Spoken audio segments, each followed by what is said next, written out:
the DoubleTree in Schaumburg, Illinois on National Parkway. King room. As you enter the room on the left, there's a closet with ironing board, and a safe. Main part of the room, you have your television. You have a coffee maker and ice bucket.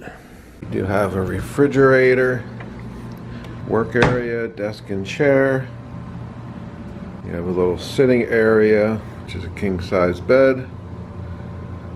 There's also a nice clock that has USB charging ports on the side. Bathroom, you have one sink, pretty large countertop, Crabtree and Evelyn toiletries. You do notice here by default they don't give you many towels.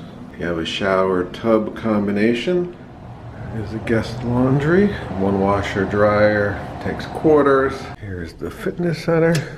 A couple treadmills, bikes, ellipticals, some weights, like a lot of the weights might be missing. Pool.